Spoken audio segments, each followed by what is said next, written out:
I don't really know where to start. Any ideas?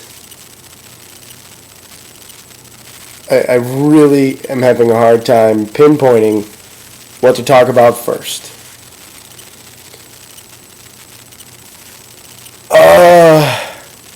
It was a tough day to be a Bills fan. It was a great day to be a Bills fan up until like 3 o'clock.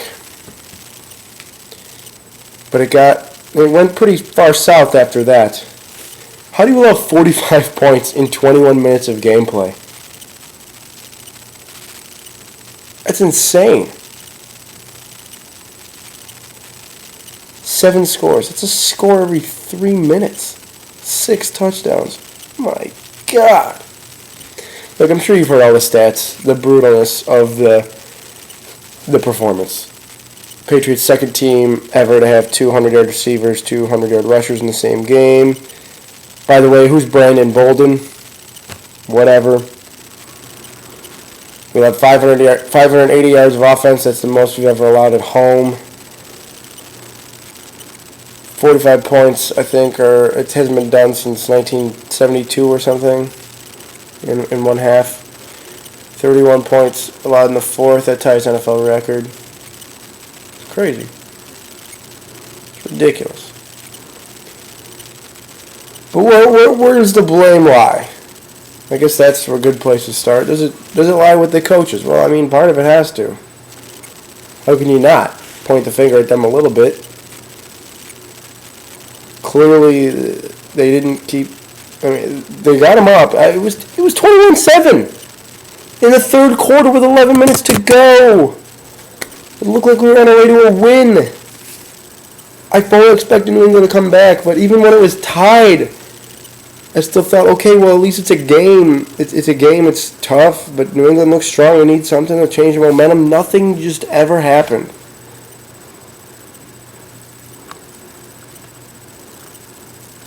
Is that scheme? No, obviously you got part of it is the coaches, but for the most part, I blame the players on the field. Fitz, yeah, sure, he threw 4 touchdowns, 4 interceptions, 2 of which I wouldn't consider his fault. One was tipped, and the other was just a complete miscommunication between him and Johnson at the end of the game, so who cares? But and they didn't even really backfire. Only one really backfired on him. That's the thing I'm noticing is only one of those interceptions backfired on Fitz, or was it a bad time? Because the last one, whatever, the game was out of reach. The first and the second one, they got no points off of. Patriots got no points off those turnovers. The tip wasn't his fault, but as bad as that overthrow to Graham was, we didn't pay for it. The only one we paid for was the one in the third quarter or fourth quarter, whatever it was. But obviously it's an important part of the game.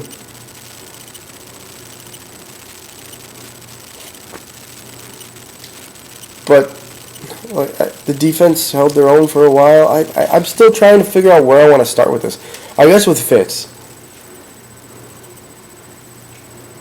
It just becomes more and more clear that he really does have trouble throwing to the outside. Throwing to the sidelines. That much is clear. He can throw in the middle of the field just fine.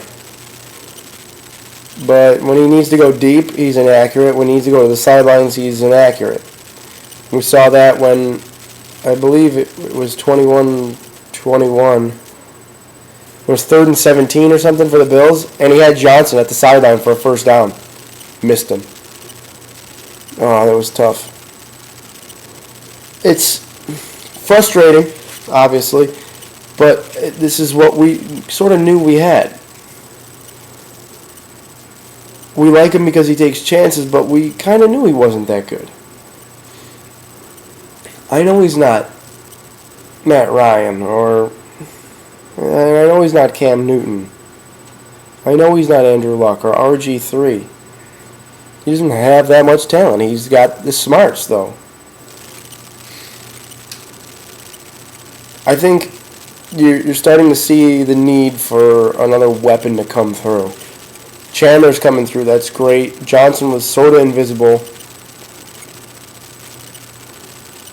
Let me try to make a comparison for you. The Bills have a good running back. They have a good offensive line. Injuries kind of suck. Whatever. Urbic and Glenn. It's part of the game. Good teams find ways to win games despite injuries. That's what they do. Look at I know I just said he's not Matt Ryan, but look at the Falcons. They're like, okay, wow, we just drafted Matt Ryan. We have Michael Turner. Or they got Michael Turner. They got him a good running back. The Bills have Jackson and Spiller. We got him a good receiver in Roddy White. The Bills have Steve Johnson. He's got a good tight end, a good safety net, Tony Gonzalez. Scott Chandler's emerging as a sweet target. But they went out and they're like, we should still get this guy another big weapon. And they went and they traded up. They got Julio Jones. And as much as I like Donald Jones as a player and David Nelson, TJ Graham is a deep threat, they just need a legitimate presence on the other side of the field. And it's not going to come via free agent form right now. It's not going to be Plex. It's not Chad Johnson. It's not them. They need some sort of youthful talent, big presence talent on the other side of the field. Somebody who can adjust to bad throws. Somebody who can create separation by himself, demands attention. I just think that's what, another comparison. Andy Dalton with the Bengals. He's got Jermaine Gresham. He had a good running back in Benson. Now they have Green Ellis. They got him A.J. Green. And look at how well that's doing. I mean, I know it's only one weapon, and others are emerging around him. But he's the kind of guy that demands attention. Steve Johnson's no A.J. Green. So I think that, it's only week 5, guys, but depending on how the season goes or progresses, I think that would be the one thing the Bills need to focus on, is just getting another weapon outside. Another offensive weapon, a big target like that. And I haven't watched enough college football to know who that is. But hopefully, it's only week 5. I'm clearly frustrated over this. I'm already thinking ahead, which is bad, but I can't help it at this point. Spiller Jackson didn't do anything. Spiller's fumble was brutal. We could have went up 2 scores there. He's got to hold on to that ball. He knows it was the turning point of the game. It certainly shifted momentum, but the Bills came out in the third quarter and scored a touchdown, made 21-7. And then the defense fell apart. Justin Rogers, as we speak, is still trying to catch up to Wes Welker. Why was Justin Rogers on Wes Welker? Why were they in the nickel formation the whole game? I know Welker was in the slot and you need a corner on him. Why did Terrence McGee not see the field? Why wouldn't you put... I don't know. There's a reason. I just don't know what it is.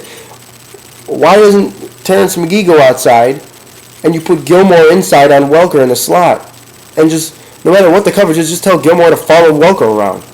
Something like that. Because Justin Rogers was getting slain by Wes Welker.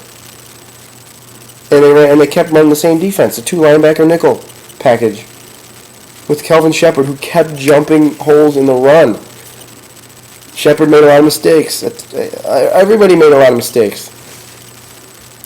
But Shepard was getting taken out of the play, no problem. He was jumping holes, trying to get greedy and predict plays. It didn't work. And they ran for so many yards. They had gaping holes. Huge, just huge holes to run through. And the Bills stayed in their pass defense. It was almost like they trusted their run defense, which they could have, because the run defense has been good. But they trusted it so much that they thought we could stay in pass defense the whole time and give them the run and just try to stop Brady. But they didn't get any pressure. Mario Williams didn't do anything. Darius is... I guess Kyle Williams is probably still their best defensive lineman right now. But Darius is emerging. I like him a lot. Mark Anderson can't stop the run. And Bill Belichick knows it. Played for New England last year. Belichick knew it. They went after Mark Anderson. Gronk tore up Barnett a couple times. Bird got hurt. First play, Gronk, touchdown. Cersei's not even in the screen. Mind you, Scott was supposed to be there too, but it's just totally blown. It was an abysmal performance from top to bottom. That said, I like what Chan Gailey said, is how you can't let one loss cost you two. And I know that that's tough for most Bills fans to believe, because we're all so pessimistic that they're going to lose to the 49ers, which, let's face it, the 49ers might be the best team in football. If not, they're definitely top 5, probably top 3. And looking forward, are we going to be able to beat them on the road? Unlikely, but it can happen. The Vikings beat them. The Vikings were at home. But, I mean, look at the Jets. The Jets scored 48 points on the Bills, and the Jets just scored no points at home against the 49ers. So what does that say? That's sort of a transitive property there, or a transitive conclusion, but which you just can't do in football. But it might be sort of telling. The Bills just gave up 240 yards to Stephen Ridley and Brandon Bolden or something. Yeah. 200 plus. Now Frank Gore and Kendall Hunter and all those first-round picks on San Francisco's offensive line, and Crabtree and Vernon Davis and Randy Moss and Mario Manningham outside. And I think it just obviously it looks like a mess. But it can a win on Sunday can completely change the scope of the season. Now, I'm not saying that they're going to win, because I don't think that they will. But show me some competitiveness. Don't come out like that, like you just did. And 2-2 or 0-2 in division. It's awful. And I feel like I'm rushing through this video, or just because I'm just trying to get so much out in such a compact amount of time. I know it's already at 12 minutes, but it's I have like a headache thinking about it right now. It's like I said, I don't expect the Bills to win right now as of this recording. They have injuries on the offensive line. Alvin Smith, Justin Smith, Patrick Willis, Navarro Bowman, Dante Whitner even, Carlos Rogers. There's so much talent on that defensive line, and I'm probably missing something very obvious. And they're at home, and we got to travel all the way out west. It's tough. For that reason, I'm not going to pick the Bills to win. I think that they can win if Spiller gets run, but it's so tough to run against them. Spiller and Jackson got to run the ball. You got to, like I said last week, sustain possessions. You have to control the tempo of the game. You have to impose your will on the Niners before they impose theirs onto yours, which they're very good at doing. They're very good at getting other teams to play it the way they want. The way it is, conducive to their style of defense or their style of offense. Jim Harbaugh's a great coach. He figures that out very well.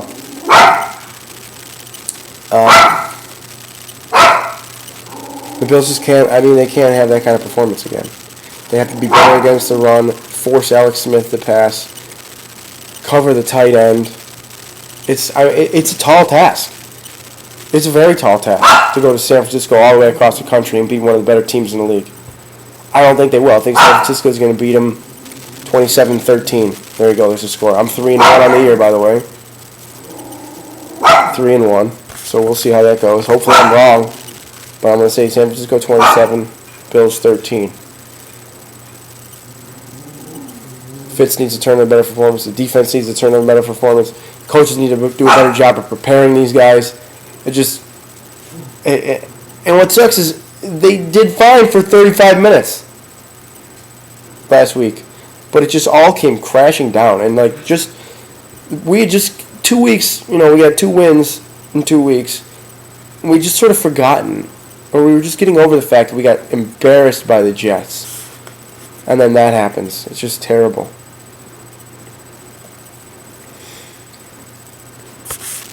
Well, we got the Niners, then at Arizona. I'm going to that game. I'll be there. Arizona gets 10 days to prepare for the Bills because they play on Thursday. That's great. It's not like they're undefeated or anything. don't know where they're coming from. I think they're still suspect on offense. But that's a week away. You got to focus on the Niners. They can be beat. They can be. As much as you don't think the Bills can do it, they can be beat.